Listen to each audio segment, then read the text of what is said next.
This is my true story. I raised 3 children alone after their mother died and gave them everything I had. I worked myself to exhaustion so they could have good lives. But when I turned 50 and could no longer work, my children threw me out of the house. They said I was poor and embarrassing and they did not want me anymore. I spent 40 years homeless on the streets while they lived in the house I had paid for. Last week I returned to their door. What I carried in my hand made them freeze in fear. Before I tell you what happened, tell us where you are watching from and subscribe. I raised my 3 children completely alone after their mother died when they were very young. My wife passed away from cancer when our oldest was 10 and our youngest was only 5 years old. I became a single father overnight with 3 grieving children depending on me for everything. I had to be both mother and father to them. I had to comfort them through their grief while dealing with my own loss. I had to keep working to pay bills while also being present for them emotionally. It was the hardest thing I ever did. I worked at a factory doing manual labor that destroyed my body over decades. I worked double shifts and overtime whenever it was available. I sacrificed sleep and health and any personal time to make sure my children had what they needed. I made sure there was always food on the table, even if it meant I ate less. I made sure they had decent clothes, even if mine were worn and patched. I made sure they could participate in school activities and sports, even if it meant I never had money for myself. I gave them opportunities for education that I never had growing up. I paid for their school supplies and their field trips and their class fees. I helped them with homework every night, even when I was exhausted from working all day.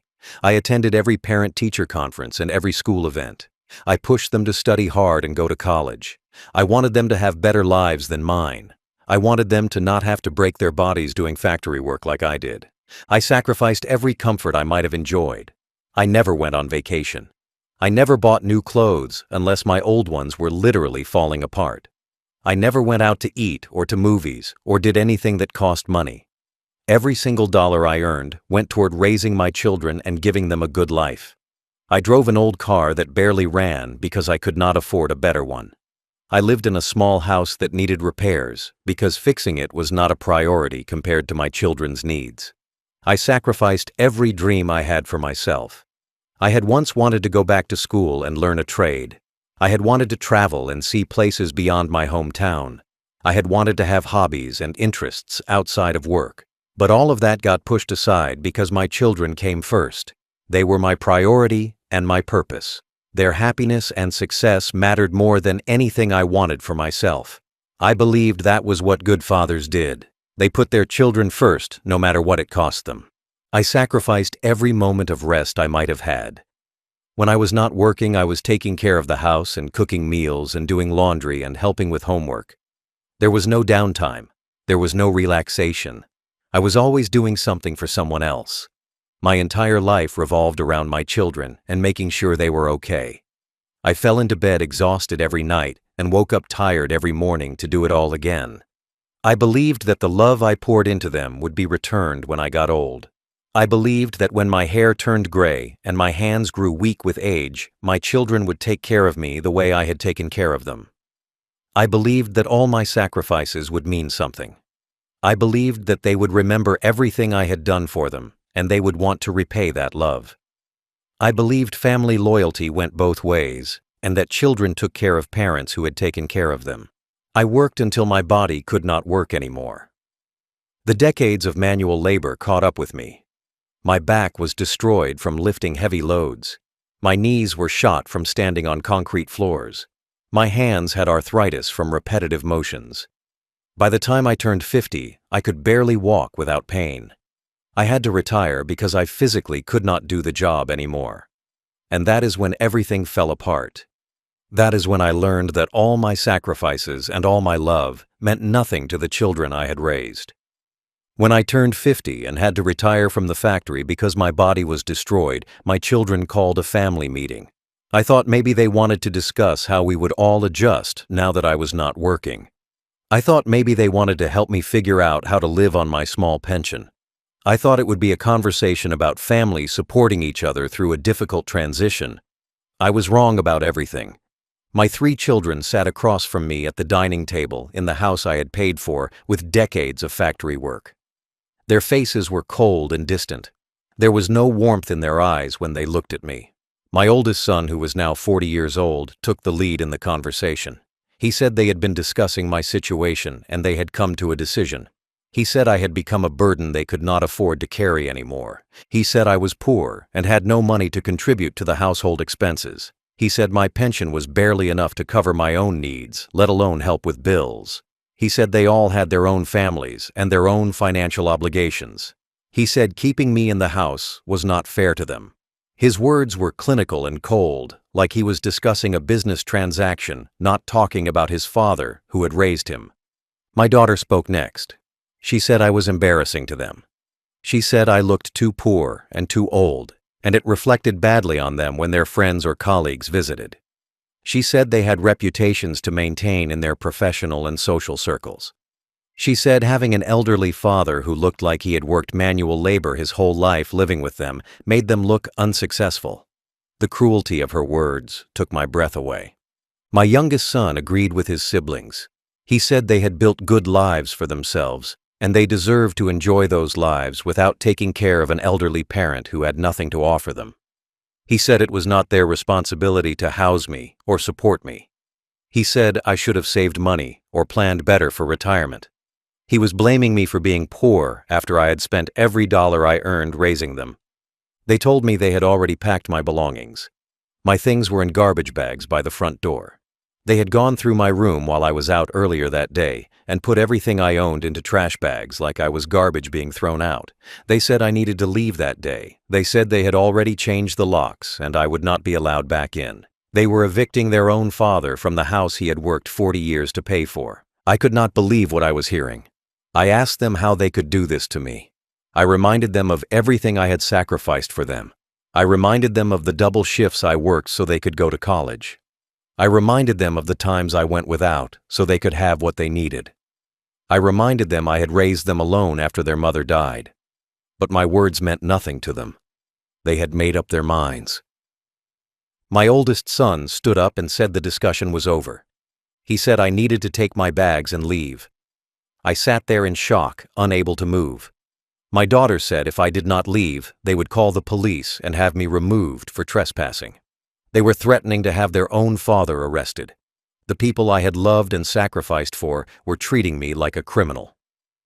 I stood up on shaking legs and walked to the front door. My belongings were piled there in garbage bags. Everything I owned in the world fit into a few bags. I picked them up and walked out the door. I heard the lock click behind me. I stood on the curb with my bags looking at the house I had paid for.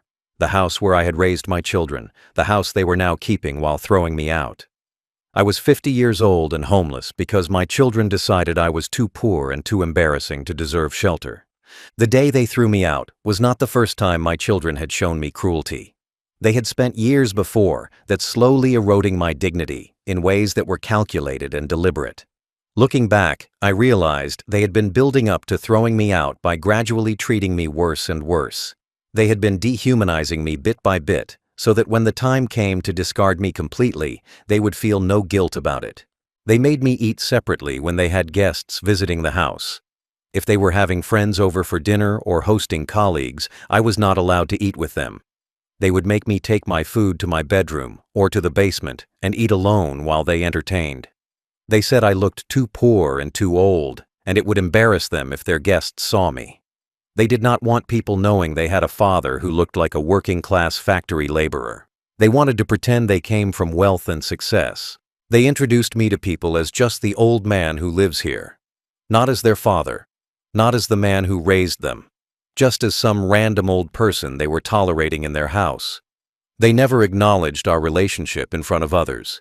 They acted like I was a boarder or a distant relative they were stuck with. The denial of our connection hurt more than anything else. They were ashamed of me, and they wanted everyone to know I was not really part of their family. They mocked my worn clothes at family gatherings and holiday dinners. My clothes were old and patched because I had never had money to buy new ones. I had spent everything on them when they were growing up. But instead of remembering that sacrifice, they made fun of me. They would make comments about how I looked like I was dressed for a homeless shelter. They would joke about my old shoes and my faded shirts. They would laugh at me in front of their spouses and children. My own grandchildren learned to look down on me because their parents taught them to. Each humiliation was designed to remind me that I was worthless in their eyes. They wanted me to know that I had no value to them. They wanted me to feel small and ashamed. They wanted me to understand that everything I had done for them meant nothing now that I was old and poor and could not contribute financially anymore. They treated me like I was a burden and an embarrassment that they had to tolerate until they could figure out how to get rid of me. They talked about me like I was not there even when I was in the same room. They would discuss what to do about me like I was a problem that needed solving. They would complain about how much space I took up and how my presence made the house feel crowded. They would say they wished they could have their lives back without an old man slowing them down. They said all of this while I sat nearby, pretending not to hear, but hearing every cruel word. They made rules about when I could use common areas of the house. I was not allowed in the living room when they were watching television. I was not allowed in the kitchen during certain hours. I was supposed to stay in my room and stay out of their way. They treated me like an unwanted tenant, not like their father. The house I had paid for had become a place where I was not welcome in most of the rooms. The years of humiliation before they finally threw me out were their way of justifying what they planned to do. They wanted to feel okay about discarding me, so they convinced themselves I deserved it. They told themselves I was worthless and embarrassing so that when they put me on the street, they could sleep at night. They built a narrative where I was the problem, and they were the victims forced to deal with a burden. And they did it so thoroughly that they actually believed it. I spent the first night after being thrown out sitting on a bench at a bus stop with my garbage bags of belongings piled around me. I did not know where to go or what to do. I had no money for a hotel. I had no friends or family who would take me in. My entire social circle had been my children, and now they had abandoned me. I sat there in the dark watching cars pass by and feeling more alone than I had ever felt in my life. I was 50 years old and homeless. I found my way to a shelter the next day after asking people on the street for directions. The shelter was crowded and loud and smelled like desperation. Men and women of all ages were crammed into a large room with cots lined up in rows. I got a cot and a thin blanket, and that became my bed. The shelter had rules about when you could come and go and how long you could stay. Every morning we had to leave by 7 and we could not come back until evening. I spent my days walking around the city with nowhere to go. I ate at soup kitchens and food banks. I stood in lines with dozens of other homeless people waiting for a meal. The food was basic and often cold, but it kept me alive. I learned which churches served meals on which days. I learned where to find free food and how to make it through each day without starving.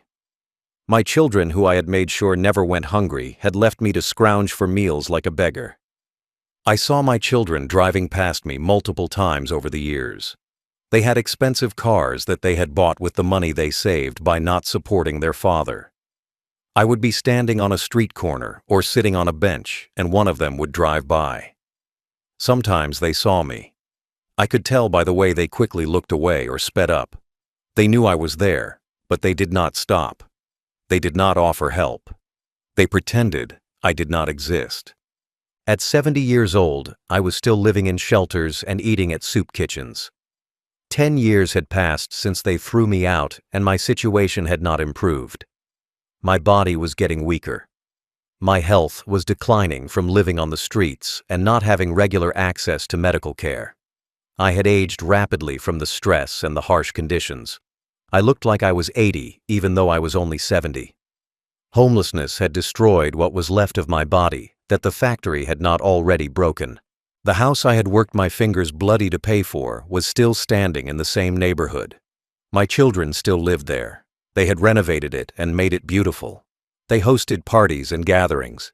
They lived comfortable lives in the house that should have been mine. Meanwhile, I slept on cots in shelters surrounded by strangers. The injustice of it burned in my chest every single day. I loved them still, even after everything they had done to me. That was the most painful part. I could not stop being their father. I could not stop caring about them, even though they had discarded me like trash. When I saw them driving past in their nice cars, I felt a mixture of pain and longing. I wanted them to stop and acknowledge me. I wanted them to say they were sorry and take me home. but they never did. They had decided I was dead to them, and they stuck to that decision for decades. I spent 40 years homeless because the people I raised decided I was too poor to deserve shelter under the roof I had worked to provide. 40 years of sleeping in shelters and eating at soup kitchens and being invisible to the children I had loved with everything I had. 40 years of watching them live comfortable lives while I suffered on the streets. 40 years of survival that should have broken me completely.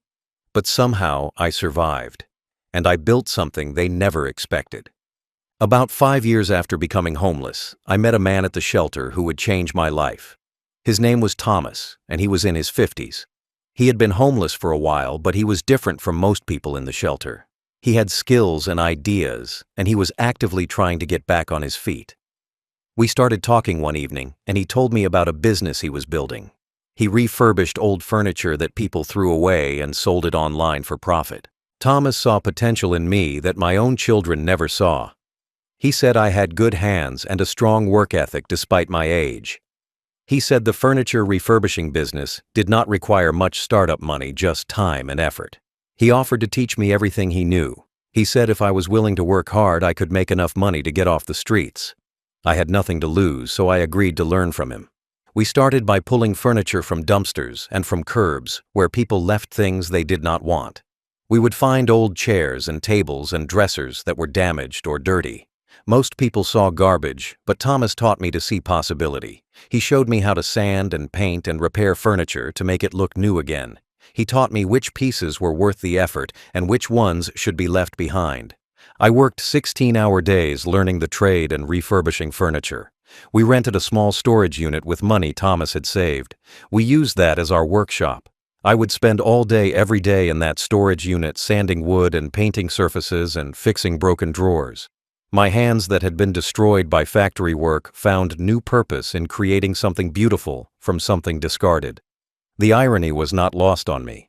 I was refurbishing furniture the same way I was trying to refurbish my own life. We sold the furniture online through websites that connected sellers with buyers. Thomas handled the online side of things because I did not know how to use computers. I focused on the physical work of restoring the pieces. We split the profits, and slowly I started making money. Not a lot at first, but enough to occasionally afford a cheap motel room instead of sleeping in a shelter. Enough to buy better food than what the soup kitchen served.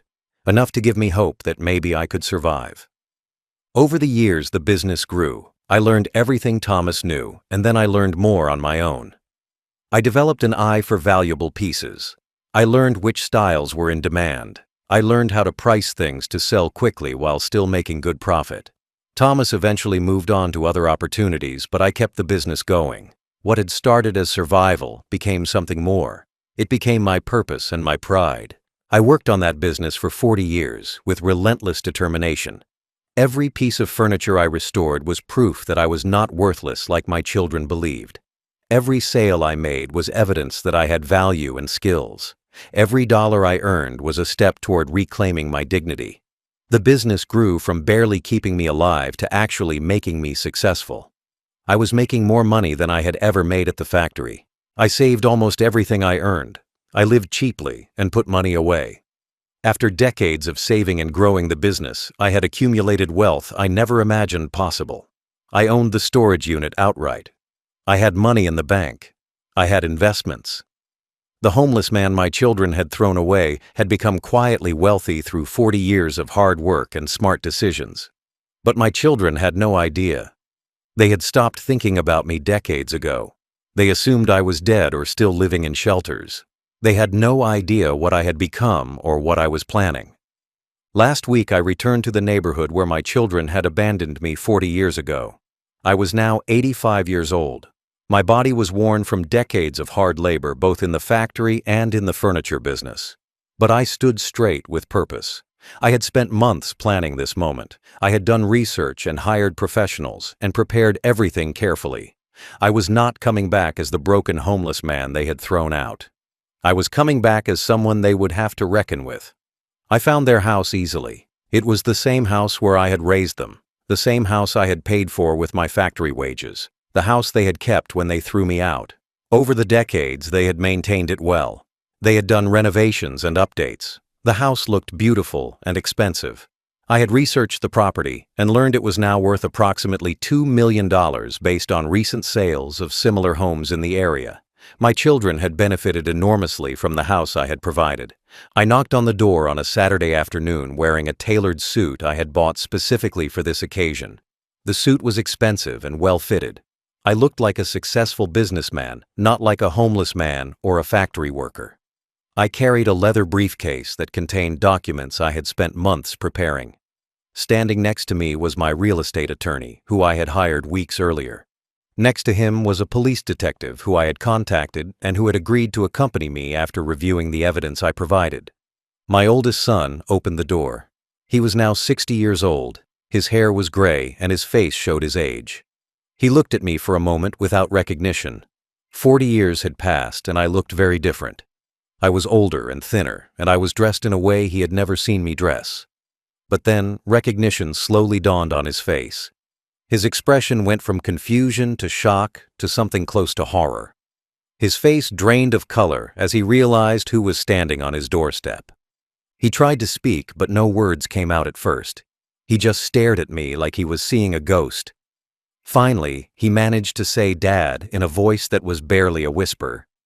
I said, "Hello, son." My voice was calm and steady. I had practiced what I would say many times. I was not going to let emotion derail this moment.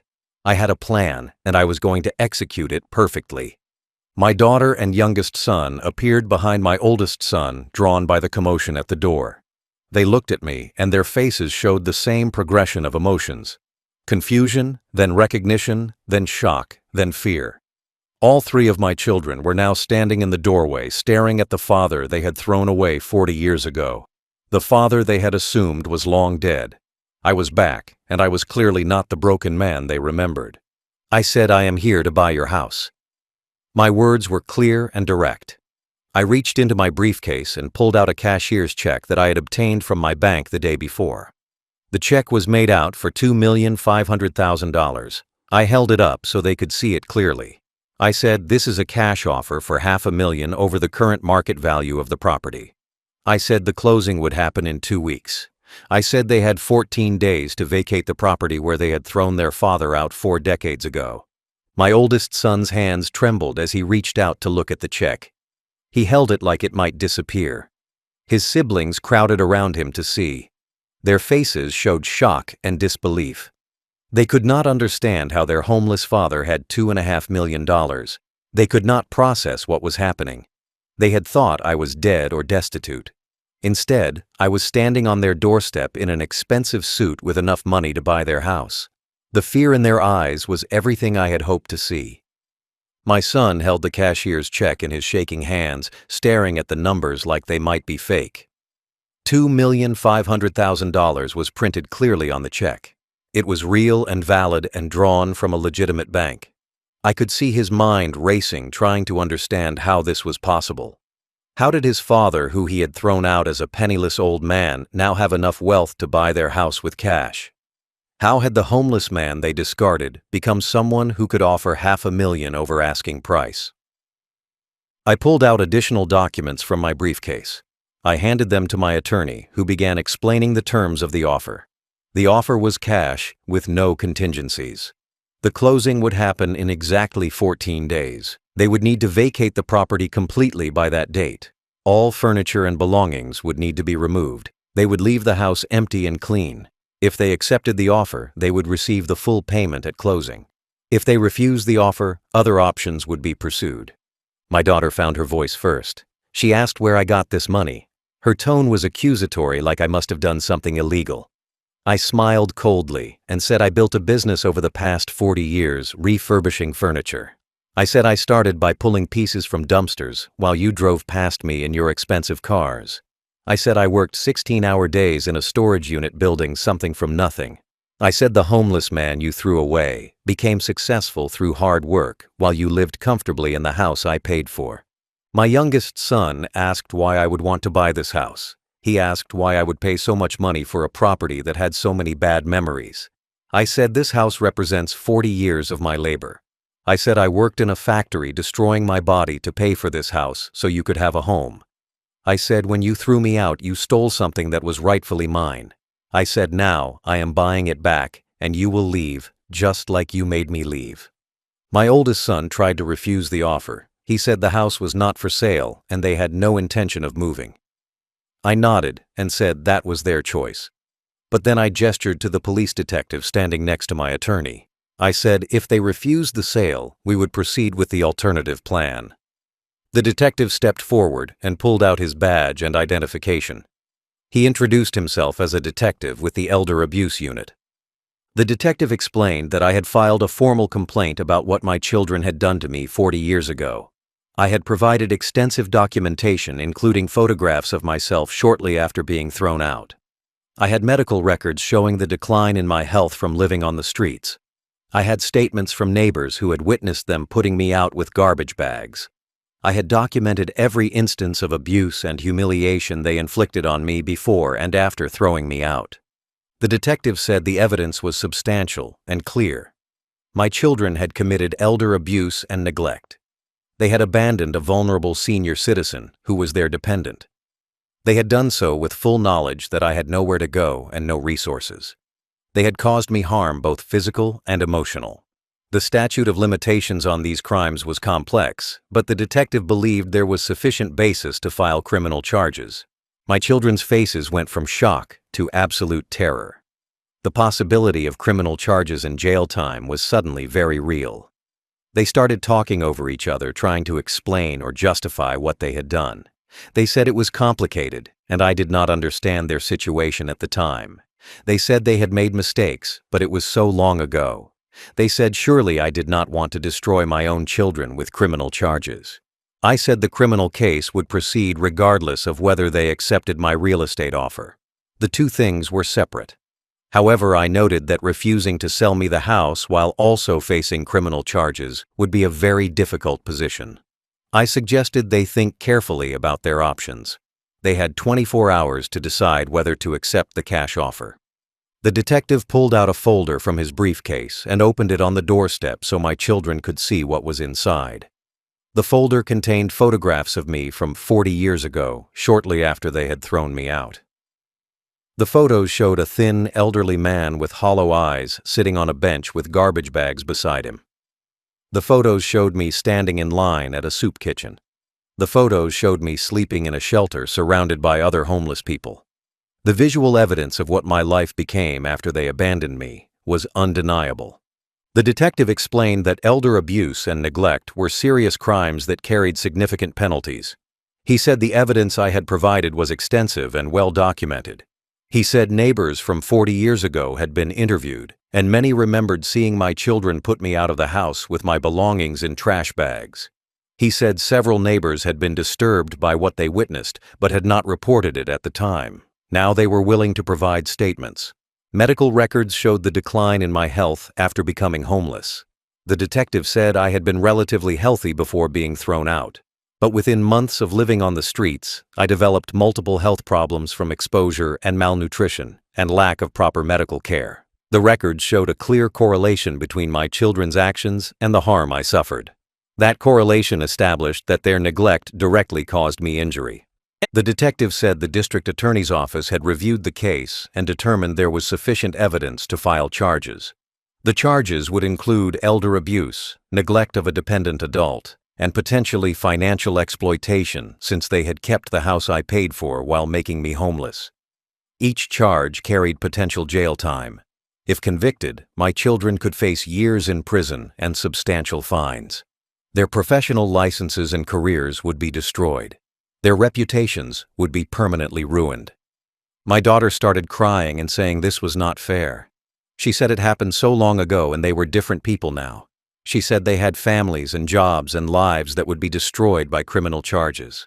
She said I was being cruel and vindictive by pursuing this after 4 decades. I looked at her coldly and said I was cruel. I said I spent 40 years homeless because you decided I was too embarrassing to keep. I said you drove past me on the streets and pretended I did not exist. I said now you think 4 decades should erase what you did. My youngest son asked if there was any way to make this go away. He asked if I would drop the charges if they did something. The detective said firmly that was not how the system worked. He said once a complaint was filed with sufficient evidence, the state had an obligation to pursue charges. The decision was not mine alone to make. The district attorney would proceed based on the evidence, regardless of whether I wanted to continue cooperating. My children had no leverage to negotiate dropping the charges. My attorney spoke up and said there was one thing my children could do that might influence the situation. He said accepting the real estate offer and vacating the property quickly would demonstrate remorse and willingness to make amends. He said it would not guarantee the charges would be dropped, but it might be viewed favorably by prosecutors. He said refusing the offer while fighting the criminal case would make them look even worse. He said they should consider their options very carefully. The detective added that this case would likely become public. He said elder abuse cases involving family members often attracted media attention. He said the story of 3 children throwing out their elderly father and then being prosecuted 40 years later would be compelling to reporters. He said their names and faces would probably be in newspapers and on television. He said their friends and colleagues and employers would all learn what they had done. The shame they had tried to avoid by throwing me out would become very public and very permanent. My children stood there in the doorway realizing their world was collapsing. The father they had discarded had returned with money and lawyers and police. The past they thought was buried was being dragged into the present with evidence and witnesses and criminal charges. They had nowhere to hide and no way to make this disappear. I looked at my 3 children standing in the doorway of the house I had paid for, and I felt no sympathy for their fear. I had spent 40 years surviving on the streets because they decided I was worthless. I had eaten from soup kitchens and slept in shelters while they lived in comfort. I had watched them drive past me pretending I did not exist. Now they were facing consequences for what they had done, and I felt nothing but cold satisfaction watching them squirm. I said you threw me out because I was poor and embarrassing. My voice was steady and calm. I said you told me I was a burden you could not afford. You said I made you look bad to your friends and colleagues. You packed my belongings in garbage bags and put me on the curb like trash. You locked the door on 40 years of fatherhood without looking back. You decided my sacrifices meant nothing because I could not contribute money anymore. I said while you lived in this house and drove expensive cars and built your comfortable lives, I was pulling furniture from dumpsters.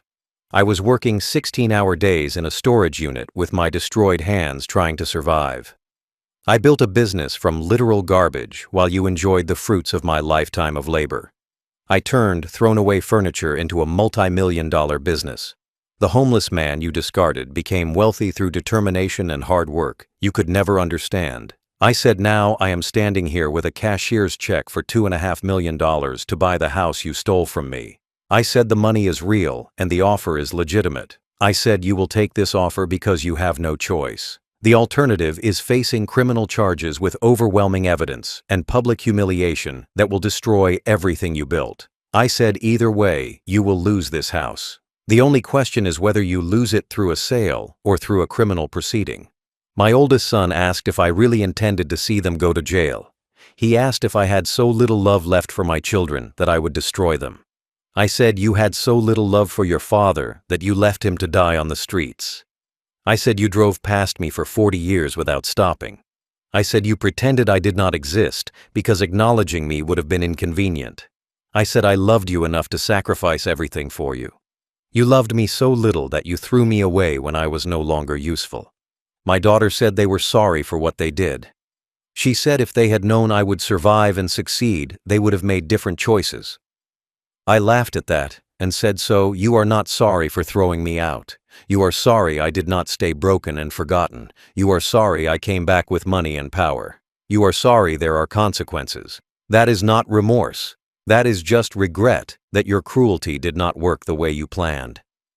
I said the check is on the table. I said they had 24 hours to accept the offer, or I would withdraw it and let the criminal case proceed without any attempt to show mercy.